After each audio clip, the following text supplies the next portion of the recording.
आज मैं 2017 में रिलीज हुआ एक south Korean science fiction thriller movie explain करूंगा जो बहुत ही ट्विस्ट और टर्न से भरा है। आपको जैसे ही लगेगा कि फिल्म आपको समझ में आ गया है तभी आप देखेंगे कि एक नया ट्विस्ट आ गया है, लेकिन हर एक ट्विस्ट को बहुत ही अच्छे से एक्सप्लेन किया गया है इस फिल्म में और इस फिल्म का एंडिंग बहुत ही बढ़िया है। तो मैं रिक्वेस्ट करूंगा कि आप लोग वीडियो को एंड तक देखें। और एक्सप्लेनेशन शुरू करने से पहले मैं बता देना चाहता हूँ कि इस फिल्म को IMDb पे 6.1 रेटिंग मिला है, जो मेरे हिसाब से और ज्यादा होना चाहिए था। एनीवेज, तो फिल्म पे मेनली 4 कैरेक्टर्स है और वो है फिल्म का हीरो डेहो जो एक जर्नलिस्ट है और उसका 6 साल का बेटा मिन वू और पुलिस चीफ सॉन्ग, और बाकी के कैरेक्टर्स को मैं वीडियो नरेट करते हुए आगे इंट्रोड्यूस करते जाऊंगा। तो फिल्म है एक पिता का जो एक जर्नलिस्ट है और उसका एक 6 साल का बेटा है जिसका माँ नहीं है, इसीलिए वो अपने बेटे की देखभाल के लिए एक लड़की को रखा था। तो जर्नलिस्ट डेहो अपने काम को बहुत प्यार करता था, लेकिन दुनिया में सबसे ज्यादा वो अपने बेटे मिनू को प्यार करता था। और जर्नलिस्ट डेहो का बहुत सारा दुश्मन था क्योंकि उसने बहुत पॉलिटिशियंस और बड़े बड़े बिजनेसमैन को एक्सपोज किया था मीडिया के सामने। तो एक दिन डेहो घर आने के बाद देखता है कि उसके बेटे के हाथ में थोड़ा सा खरोच आ गया था जिससे थोड़ा ब्लीडिंग हुआ था। ये देख के डेहो केयरटेकर के ऊपर बहुत गुस्सा होकर चिल्लाने लगता है, लेकिन तुरंत अपने गुस्से को काबू करके पोलाइटली उससे बोलता है कि उसके बेटे के शरीर से कभी भी एक भी खून का कतरा नहीं निकलना चाहिए। और ये बात डेहो क्यों बोलता है वो आपको बाद में पता चलेगा। तभी डेहो का बेटा मिन वू डेहो को एम्यूजमेंट पार्क लेके जाने का जिद करता है, तो इसीलिए वो दोनों तैयार होके बाप बेटा सेम सनग्लासेस पहन के एम्यूजमेंट पार्क चला जाता है। और वहाँ पे दोनों जब मस्ती कर रहे थे तभी डेहो का नजर एक बूढ़े फोटोग्राफर के ऊपर पड़ता है जो उन दोनों का तस्वीर ले रहा था उनके परमिशन के बिना।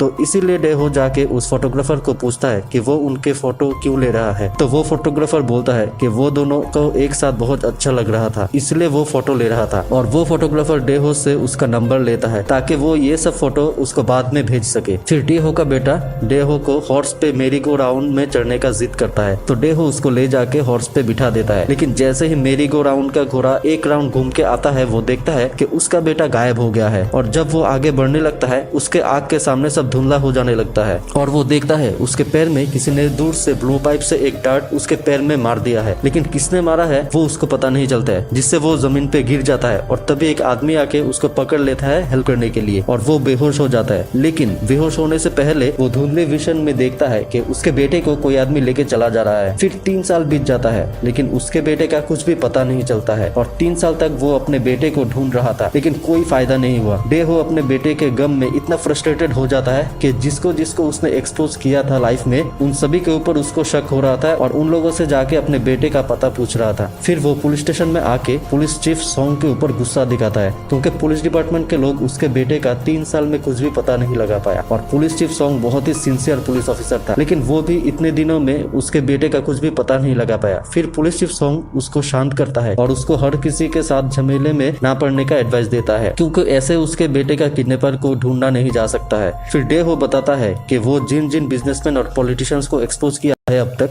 उसी लोगों ने उसके बेटे का किडनैप किया होगा, क्योंकि किडनैप होने के बाद 3 साल बीत गया है लेकिन किसी ने उससे उसके बेटे के बदले पैसे नहीं मांगे हैं। तो ये किडनैपिंग सिर्फ दुश्मनी की वजह से ही हो सकता है। फिर डेहो पुलिस चीफ सॉन्ग से रिक्वेस्ट करता है कि वो लोग और अच्छे से उसके बेटे को ढूंढे। ये बोल के वो घर आके इंटरनेट पे चेक करता है कि अब तक कितने ऐसे केस है जिनमें छोटे बच्चों के किडनैपर्स को पकड़ा गया है और किस तरीके को यूज करके वो सब किडनैपर्स पकड़े गए हैं। तभी वो लूसिड ड्रीम टेक्नोलॉजी के बारे में जानता है जो एक दूसरे देश में यूज किया गया था, लेकिन साउथ कोरिया में अब तक ये टेक्नोलॉजी कभी भी यूज नहीं किया गया है। दोस्तों, जब हम सोते हैं तब हम लोग कुल मिलाकर 8 टाइप्स के ड्रीम देखते हैं, जिनमें से लूसिड ड्रीम्स एक तरीके का ड्रीम है। और लूसिड ड्रीम उस तरीके के ड्रीम को बोला जाता है जो हम लोग सपने देखते वक्त समझ जाता है कि हम सपना देख रहे हैं। तो इसी ड्रीम के कॉन्सेप्ट को ध्यान में रख के एक देश का फिजिसिस्ट एक डिवाइस बनाता है जिसके जरिए लोग अपने मेमोरी या फिर ड्रीम में जाके उसी वक्त को बार बार जी सकता है और उस वक्त में क्या क्या हुआ था और आसपास कौन क्या कर रहा था सब नोटिस कर सकता है। इसी टेक्नोलॉजी को यूज करके कुछ किडनैपिंग केस को सॉल्व किया गया है, लेकिन ये तभी मुमकिन है अगर आप किडनैपिंग स्पॉट पे प्रेजेंट रहे। जैसे कि इस फिल्म में डेहो किडनैपिंग स्पॉट पे मौजूद था। फिर वो इंटरनेट से उस डॉक्टर का पता लगाता है जो साउथ कोरिया में इस डिवाइस को यूज कर सकता है और वो डॉक्टर डेहो का स्कूल फ्रेंड थी जिसका नाम है डॉक्टर सो ह्योन। फिर वो डॉक्टर सो ह्योन से मिलके उससे हेल्प मांगता है, लेकिन डॉक्टर सो ह्योन पहले मना कर देती है क्योंकि उसने अभी तक सिर्फ इसको लोगों के डिप्रेशन को दूर करने के लिए एक थेरेपी के हिसाब से यूज किया है और इस डिवाइस को यूज करने से क्या क्या साइड इफेक्ट्स होते हैं वो अभी तक पूरी तरीके से टेस्ट करके समझा नहीं गया है। लेकिन डेहो उससे बार बार रिक्वेस्ट करते हुए बोलता है कि अगर अपने बेटे को ढूंढते हुए उसका जान भी चली जाए तब भी उसको कोई अफसोस नहीं होगा, लेकिन जैसे भी हो उसको अपने बेटे को ढूंढना ही होगा। फिर लास्ट में डॉक्टर सो ह्यो मान जाती है और उसको लूसिड ड्रीम में भेजने के लिए उसको रेडी करती है और उसको कुछ इंस्ट्रक्शन देती है जो उसको ध्यान में रखना होगा। पहला इंस्ट्रक्शन ये था कि लूसिड ड्रीम में वो सिर्फ 10 मिनट के लिए ही रह पाएगा क्योंकि उससे ज्यादा टाइम रहने से उसके जान को खतरा हो सकता है। सेकेंड इंस्ट्रक्शन ये था लूसिड ड्रीम के अंदर सब कुछ इतना रियलिस्टिक लगता है कि उसको ड्रीम और रियलिटी के बीच फर्क नहीं समझ में आएगा, इसीलिए ये फर्क समझने के लिए उसको अपना घड़ी चेक करना पड़ेगा क्योंकि लूसिड ड्रीम में घड़ी का जो सेकंड का स्टिक रहता है वो बंद रहेगा। तीसरा इंस्ट्रक्शन उसको जिस दिन के मेमोरी में जाना है उसी दिन के मेमोरी पे उसको फोकस करना पड़ेगा, तभी वो उस दिन के मेमोरी पे एंटर कर पाएगा। और चौथे इंस्ट्रक्शन के मुताबिक उसको ड्रीम से बाहर निकलने के लिए एक डिवाइस दिया जाएगा, तो डेहो को उस डिवाइस के बटन को प्रेस करना होगा जिससे एक लाइट ब्लिंक होगा और उसका ब्रेन वेव में चेंज आ जाएगा और वो ड्रीम से बाहर निकल जाएगा। फिर ये सब इंस्ट्रक्शन देने के बाद डॉक्टर सो ह्यो डेहो को इंजेक्शन देके मशीन स्टार्ट करती है और डेहो उसी दिन के मेमोरी में चला जाता है जिस दिन उसके बेटे का किडनैप हुआ था। वहाँ पे जाके उसको सब अजीब लगता है। फिर वो अपने घड़ी को चेक करके श्योर होता है कि वो लूसिड ड्रीम में ही है, तभी वो अपने बेटे को देखता है और जाके उसको गले से लगा लेता है। फिर वो उस किडनैपर का पता लगाने के लिए इधर उधर देखता है, लेकिन उसका नजर एक आदमी पे पड़ता है जो उसी के तरफ देख रहा था। फिर जब डेहो उसका पीछा करने लगता है वो आदमी दौड़ के एक बिल्डिंग में चढ़ जाता है और जैसे ही डेहो वहाँ पे पहुंच जाता है उस आदमी के पास, वो आदमी गायब हो जाता है और डेहो भी अपने मेमोरी से रियलिटी में आ जाता है। फिर डेहो डॉक्टर सो ह्यो को उस आदमी का डिस्क्रिप्शन देता है जिसपे डॉक्टर सो ह्यो बताती है कि वो आदमी एक्चुअली एक सॉफ्टवेयर का एरर है, वो एक्चुअली में कोई इंसान नहीं है, इसलिए डॉक्टर डेहो को उस आदमी को इग्नोर करने के लिए बोलती है। और डॉक्टर सो ह्यो ये भी वार्निंग देती है कि डेहो जब भी नेक्स्ट टाइम अपने मेमोरी में जाए उसको सिर्फ सब कुछ ऑब्जर्व करना है। अगर वो किसी भी आदमी के साथ बात करेगा या किसी के साथ कुछ भी इंटरेक्शन करेगा तो उसका रियल मेमोरी मिट जाएगा और उसने जो किया है लूसिड ड्रीम में वही उसका मेन मेमोरी बन जाएगा। तो अगर उसका रियल मेमोरी मिट गया तो वो कभी भी उस दिन क्या हुआ था रियलिटी में वो याद नहीं कर पाएगा। फिर डेहो दूसरी बार लूसिड ड्रीम में जाता है और इस बार वो आदमी नहीं था और जैसे सब कुछ हो रहा था वैसे ही होने दे रहा था। फिर वही घटना घटती है जैसे कि वो गिर गया था और एक आदमी आके उसको संभाल रहा था और जब वो बेहोश होके गिरने लगता है जैसे कि उस दिन हुआ था, वो उस आदमी पे कंसंट्रेट करता है जो उसके बेटे को किडनैप करके लेके जा रहा था और कंसंट्रेट करके डेहो को उस किडनैपर के हाथ में एक टैटू दिखता है जो एक ड्रैगन का था। फिर डेहो जैसे ही मेमोरी से उतरता है वो तुरंत पुलिस चीफ सॉन्ग के पास जाता है लूसिड ड्रीम के बारे में बताने के लिए, जिसपे पुलिस चीफ पहले उतना विश्वास नहीं करता है क्योंकि साउथ कोरिया में अभी तक ऐसा कोई टेक्नोलॉजी पुलिस ने यूज नहीं किया था। लेकिन जब पुलिस चीफ सॉन्ग खुद उस डिवाइस को यूज करता है वो विश्वास कर लेता है और डेहो और पुलिस चीफ दोनों डिसाइड करते हैं कि जो भी हो जाए अब वो दोनों दिन रात एक करके डेहो के बेटे को ढूंढ के निकालेगा। फिर डेहो पुलिस चीफ सॉन्ग से अपने ड्रीम में क्या क्या देखा था उसको डिस्कस करता है और डिस्कस करके ये स्पॉट करता है कि किडनैपिंग में दो आदमी थे, एक जिसने उसको बेहोश करने के लिए डांट से उसके पैर पे वार किया था और दूसरा जो उसके बेटे को ले जा रहा था। लेकिन डेहो को तभी याद आता है कि जो डांट उसके पैर में मारा गया था उस पे कोई भी फिंगरप्रिंट्स नहीं मिला था जब उस डांट का टेस्ट किया गया था, तो इसका मतलब जिसने डार्ट से वार किया था वो ग्लव्स पहना हुआ था। तो डेहो फिर से लूसिड ड्रीम में जाके ग्लव्स वाले को ढूंढता है और देखता है कि जो आदमी डेहो को संभालने आया था जब वो गिर रहा था सिर्फ वही आदमी था वहाँ पे जिसने ग्लव्स पहना हुआ था। फिर जैसे कि वो ड्रैगन टैटू का प्रिंट निकाला गया था उसी तरह उस आदमी का फेस का भी लूसिड ड्रीम के डिवाइस से प्रिंट निकाल के पुलिस चीफ और डेहो इन्वेस्टिगेशन में लग जाता है और इन्वेस्टिगेशन करते करते रात हो जाता है और डेहो पुलिस स्टेशन में ही सो जाता है। फिर अगले दिन सुबह को उठ के वो देखता है पुलिस चीफ के टेबल पे उसकी बेटी का फोटो है और फोटो देख कर लग रहा था कि पुलिस चीफ भी अपनी बेटी से बहुत प्यार करता है। फिर रूम से निकल के डेहो देखता है कि पुलिस चीफ अपनी बेटी से फोन पे बात कर रहा था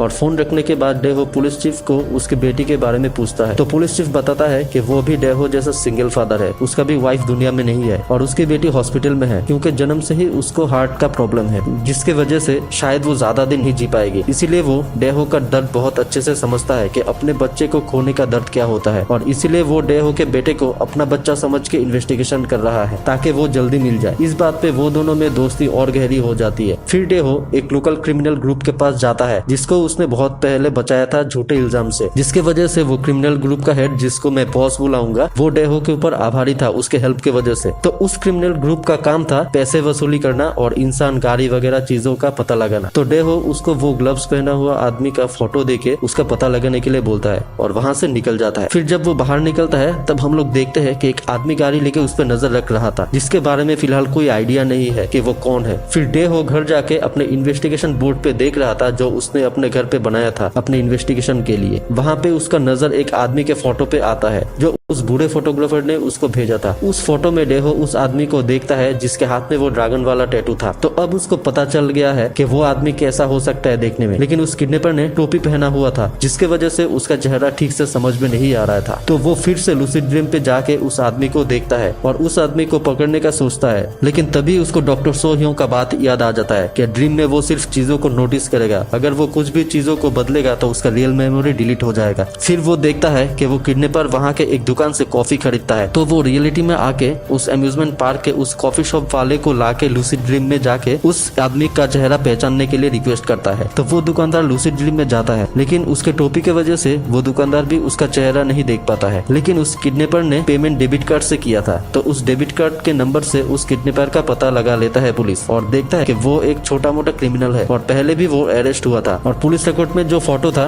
डेहो वो फोटो देखता है और वो ये देखता है कि उसके हाथ में वही सेम ड्रैगन वाला टैटू है जो उसने लूसिड ड्रीम पे देखा था। तो ये श्योर हो जाता है कि यही वो किडनैपर था। लेकिन तभी एक पुलिस वाला इन्फॉर्मेशन देता है कि वो किडनैपर पिछले 2 साल से हॉस्पिटल पे कोमा में है, क्योंकि 2 साल पहले उसका कार एक्सीडेंट हुआ था। तभी डेहो से बॉस मिलने आता है क्योंकि उसने दूसरे किडनैपर का पता लगा लिया था और बॉस बताता है कि वो किडनैपर अभी एयरपोर्ट में है और 30 मिनट के अंदर उसका जापान जाने का फ्लाइट है। फिर डेहो तुरंत पुलिस चीफ को कॉल करता है और खुद भी एयरपोर्ट तुरंत पहुंच जाता है और वो किडनैपर को पुलिस और डेहो मिलकर पकड़ लेता है। लेकिन वो किडनैपर बताता है कि वो उस किडनैपिंग में शामिल था, लेकिन उसने उसके बेटे को किडनैपिंग के बाद और देखा ही नहीं। लेकिन उसको ये पता है कि उसके बेटे को वो दूसरे किडनैपर ने मार दिया है 3 साल पहले ही। ये बात सुन के डेहो एकदम अंदर से टूट जाता है, लेकिन वो कहता है जब तक वो अपने बेटे का डेड बॉडी अपनी आंखों से नहीं देखेगा तब तक वो विश्वास नहीं करेगा कि उसका बेटा मर गया है और तब तक वो अपने बेटे को ढूंढता रहेगा। फिर पुलिस उस किडनैपर को लेके पुलिस स्टेशन चला जाता है, लेकिन अगले दिन सुबह को पुलिस आके देखता है कि वो किडनैपर जिसको पुलिस ने पिछले दिन अरेस्ट किया था एयरपोर्ट से, उसने पुलिस स्टेशन में ही सुसाइड कर लिया है। और हम लोग उसी आदमी को पुलिस स्टेशन से निकलते हुए देखते हैं जिसने डेहो पे नजर रखा हुआ था और पुलिस स्टेशन का सीसीटीवी भी किसी ने हैक कर लिया था, जिसके वजह से पुलिस भी समझ नहीं पा रहा था कि ये सब कैसे हो गया। लेकिन पुलिस चीफ डेहो को बताता है कि इस किडनैपर के मौत से ये पक्का हो जाता है कि इस किडनैपिंग के पीछे कोई और है जो इस किडनैपिंग का मास्टरमाइंड है। तो अब उस आदमी को जैसे भी हो ढूंढना पड़ेगा, क्योंकि अब वो ही है जो उसके बेटे के बारे में जानकारी दे सकता है। फिर डेहो डॉक्टर सो ह्यों से मिलने जाता है और वहाँ पे डेहो एक आदमी को देखता है जो एक कंपनी का चेयरमैन था और डेहो ने उसके बेटे को भी एक्सपोज किया था, लेकिन डेहो उसके बारे में एकदम भूल गया था। लेकिन उस आदमी को देख के उसको याद आ जाता है कि वो भी उसका दुश्मन है और उस चेयरमैन पे उसने अभी तक कोई भी इन्वेस्टिगेशन नहीं किया था। तो डॉक्टर सो ह्यों से बात करके डेहो को पता लगता है कि उसका बेटा जिसको उसने एक्सपोज किया था वो 3 साल पहले ही एक कार एक्सीडेंट में मर गया था और इसीलिए ये आदमी डॉक्टर सो ह्यों के पास आके लूसिड ड्रीम में अपने बेटे से मिलता है, मतलब वो इसको एज ए थेरेपी यूज करता है। फिर डेहो उसके एक जर्नलिस्ट दोस्त से मिलके पता लगाता है कि 3 साल पहले उस कंपनी के चेयरमैन के बेटे को एक्सपोज करने के कुछ दिन बाद ही उसका एक्सीडेंट हो गया था और वो मर गया था एक्सीडेंट में, क्योंकि उसका ब्लड ग्रुप बहुत ही रेयर था और कोई भी ब्लड डोनर नहीं मिला था उसको ब्लड देने के लिए, जिसके कारण उसका ऑपरेशन नहीं हो पाया और वो मर गया। और उसका ब्लड ग्रुप था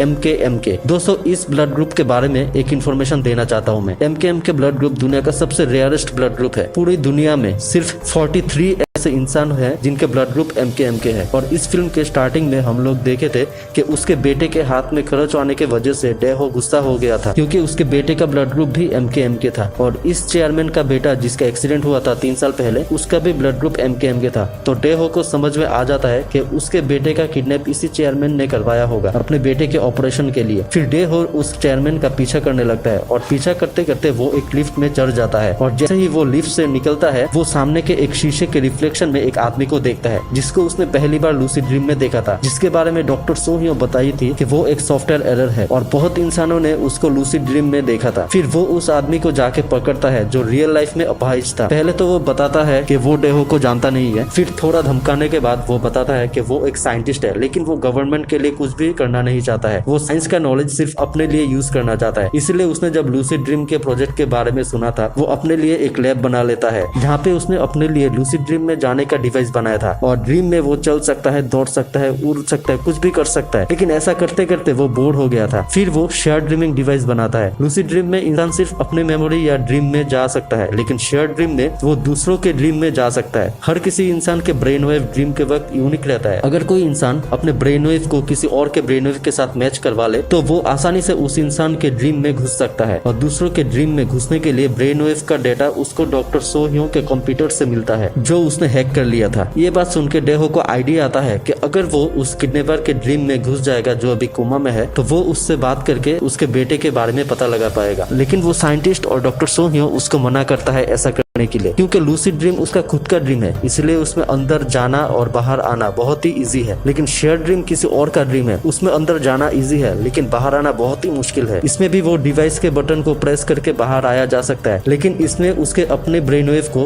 उस दूसरे आदमी के ब्रेन वेव से डिस्कनेक्ट करना होगा जो बहुत ही मुश्किल है। और जो किडनैपर के ड्रीम के अंदर जाने के बाद वो कर रहा है वो कभी भी मर सकता है। और जब डेहो उसके ड्रीम में अंदर जाएगा, अगर तब वो मर गया तो रियल लाइफ में डेहो कोमा में चला जाएगा, क्योंकि शेयर ड्रीमिंग में डेहो अपना खुद का कॉन्शियसनेस को उस किडनैपर के अंदर डाल देगा, जिससे वो अगर मर गया तो उसका कॉन्शियसनेस उस किडनैपर के अंदर ही रह जाएगा और रियल लाइफ में डेहो का सिर्फ बॉडी रह जाएगा जिसमें कोई भी कॉन्शियसनेस नहीं रहेगा। मतलब रियल लाइफ में डेहो का बॉडी कोमा में चला जाएगा और जो और कभी होश में नहीं आएगा। लेकिन डेहो बताता है कि वो ये भी रिस्क लेने के लिए राजी है, हर हाल में उसको अपना बेटा चाहिए। फिर वो साइंटिस्ट उस किडनैपर के ब्रेन वेव का डाटा लेके डेहो के साथ मैच करा के उसको शेयर ड्रीमिंग डिवाइस के मदद से उसको उस किडनैपर के ड्रीम में भेज देता है। वो उसके मेमोरी में देखता है कि वो अपने गर्लफ्रेंड के साथ बीच के सामने खड़ा था और उस किडनैपर का गर्लफ्रेंड डेहो के बेटे का केयरटेकर थी, जिसका मतलब उसके बेटे का किडनैपिंग का प्लानिंग बहुत पहले से ही चल रहा था। फिर अचानक उसका लोकेशन और डेट चेंज हो जाता है और वो अपने आप को एक जंगल में पाता है जहाँ पे उसका 2 साल पहले कार एक्सीडेंट हुआ था और एक आदमी ऊपर से उसे देख रहा था। फिर वो तुरंत ऊपर आके देखता है कि वो आदमी गाड़ी लेके भाग गया है, लेकिन डेहो उस गाड़ी का नंबर देख लेता है। फिर से उसका लोकेशन और डेट चेंज होके किडनैपिंग के पिछले दिन के वक्त में आ जाता है, जो एक गोडाउन में था जहाँ पे दोनों किडनैपर्स थे और जो किडनैपर कोमा में था वो दूसरे किडनैपर को विनती कर रहा था कि ये किडनैपिंग ना करे, क्योंकि वो लोगों के मालिक का जो प्लान है उससे डेहो का बेटा मर जाएगा। लेकिन दूसरा किडनैपर जो पुलिस स्टेशन में सुसाइड कर लिया था वो बंदूक दिखा के उसको धमका रहा था कि उसको किडनैप करना ही पड़ेगा, नहीं तो वो उसको मार देगा। फिर दोनों बाहर चला जाता है। फिर डेहो उस रूम में जाके देखता है टेबल पे एक लिस्ट है जिसमें बहुत सारे नाम लिखा था, लेकिन तभी वो दोनों किडनैपर आ जाता है। तभी डेहो उस डिवाइस के बटन को प्रेस करके इस ड्रीम से निकलने का कोशिश करता है, लेकिन वो कामयाब नहीं हो पाता है। ये सिचुएशन देख के वो साइंटिस्ट उसके ड्रीम में आके डेहो को वहाँ से निकाल के ले आता है। फिर उस ड्रीम में मिले लिस्ट को देख के उन लोगों को पता चलता है कि लिस्ट में जितने भी लोग थे जिसमें डेहो के बेटे का नाम भी था, उन लोगों में एक चीज कॉमन था और वो था उन लोगों का ब्लड ग्रुप। तो वो लोग श्योर हो जाता है कि किडनैपिंग के पीछे उसी चेयरमैन का हाथ है। तो डेहो बॉस के पास जाके वो ड्रीम से मिला कार का नंबर देता है और उस चेयरमैन का पूरा दिन का शेड्यूल पता लगाने के लिए बोलता है, ताकि उस चेयरमैन को किडनैप करके उससे उसके बेटे का पता लगाया जा सके। फिर डेहो प्लान करता है कि जब वो चेयरमैन डॉक्टर सो ह्यो के पास लूसिड ड्रीमिंग के लिए आएगा तब वो उसको वहाँ से ही किडनैप कर लेगा और डॉक्टर सो ह्यो को बांध देगा, ताकि ऐसा लगे कि डॉक्टर सो ह्यो ये सब में इन्वॉल्व नहीं है। तो प्लान के मुताबिक ऐसा ही होता है, लेकिन उसके आदमी भी वो दोनों का पीछा करके डेहो को पकड़ लेता है। फिर वहाँ पे थोड़ा हाथापाई होता है, जिसके बाद वो चेयरमैन बताता है कि उसका बेटा 2012 के फरवरी में मर गया था, लेकिन डेहो के बेटे का किडनैप हुआ था 2012 के अप्रैल में। तो जब उसका बेटा ही नहीं रहा दुनिया में तो वो उसके बेटे का किडनैप करके क्या करेगा। लेकिन उसको इतना याद है कि उसने एक लिस्ट बनाया था 19 इंसानों का जिनका ब्लड ग्रुप MKMK है पूरे साउथ कोरिया में, और साउथ कोरिया में सिर्फ 20 इंसान थे जिनका ब्लड ग्रुप MKMK है, जिनमें से एक उसके बेटे का था और एक डेहो के बेटे का था। लेकिन वो लिस्ट किसी ने चोरी कर लिया था। तो अगर वो अपने बेटे का पता लगाना चाहता है तो उसको पता लगाना पड़ेगा कि बाकी जो 18 इंसान है जिनके ब्लड ग्रुप MKMK है उनमें से किसी को ब्लड या बॉडी ऑर्गन चाहिए कि नहीं, क्योंकि ये 18 इंसानों के फैमिली मेंबर में से ही कोई उसके बेटे को किडनैप किया होगा। फिर वो उस लिस्ट को चेक करके देखने के बाद उसको पता लगता है कि इन 18 इंसानों में से सिर्फ एक लड़की है जिसको हार्ट का प्रॉब्लम है और उसको हार्ट ट्रांसप्लांट करनी पड़ेगी, जिसके लिए उसी ब्लड ग्रुप का कोई चाहिए, और वो लड़की तभी हॉस्पिटल में एडमिट थी। फिर वो उस हॉस्पिटल में जाता है और उस लड़की को देख के उसका होश उड़ जाता है, क्योंकि वो लड़की पुलिस चीफ की बेटी है, जिसका मतलब उसके बेटे का किडनैप पुलिस चीफ सोंग ने किया है। और तभी बॉस का फोन आता है डेहो को। बॉस बताता है कि ड्रीम से उसने जो गाड़ी का नंबर कलेक्ट किया था वो गाड़ी चीफ सोंग की है, और बॉस तभी डेहो से मिलने आ रहा है क्योंकि वो डेहो को हेल्प करना चाहता है पुलिस चीफ को पकड़ने के लिए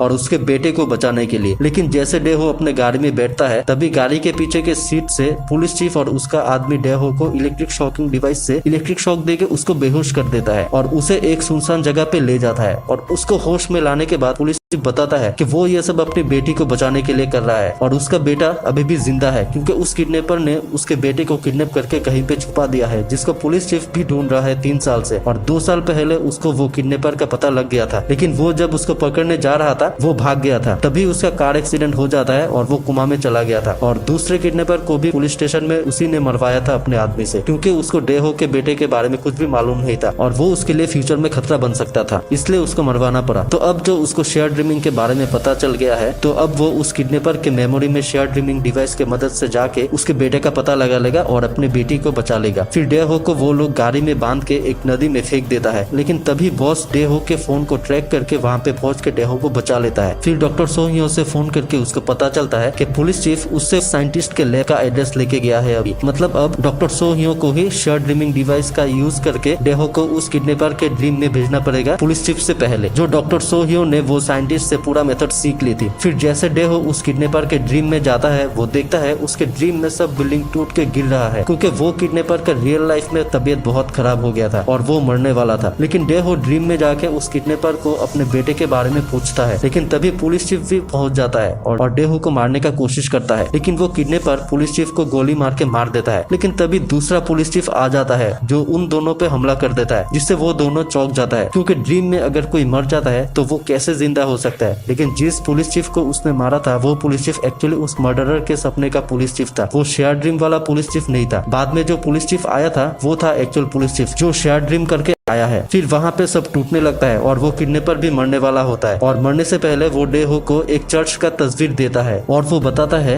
कि वहाँ पे ही उसने डेहो के बेटे को रख के आया है ताकि वो वहाँ पे सेफ रहे। तभी पुलिस चीफ आके डेहो को मारने लगता है, लेकिन लास्ट में डेहो ड्रीम से निकलने का डिवाइस का बटन प्रेस कर देता है और अपना कंसंट्रेशन दूसरी तरफ दे के किडनैपर के ड्रीम से बाहर आ जाता है। लेकिन पुलिस चीफ को कैसे निकलना है ठीक से मालूम ही नहीं था और वो वहाँ पे ही फंस जाता है और इधर किडनैपर भी रियल लाइफ में मर जाता है और पुलिस चीफ उसी के ड्रीम में कैद होके पूरी लाइफ के लिए कोमा में चला जाता है। फिर लास्ट में डेहो उस चर्च का पता लगा के अपने बेटे को ढूंढ लेता है और वो दोनों एक दूसरे के गले लग जाता है और यहाँ पे ही मूवी खत्म हो जाता है। तो दोस्तों कैसा लगा आपको ये मूवी और इस मूवी का नरेशन कमेंट करके जरूर बताइएगा। और अगर आप लोगों को मेरे चैनल का कंटेंट्स अच्छा लगता है तो बिना सब्सक्राइब किए मत जाना। मैं फिर मिलूंगा मेरे अगले वीडियो पे, तब तक टेक केयर।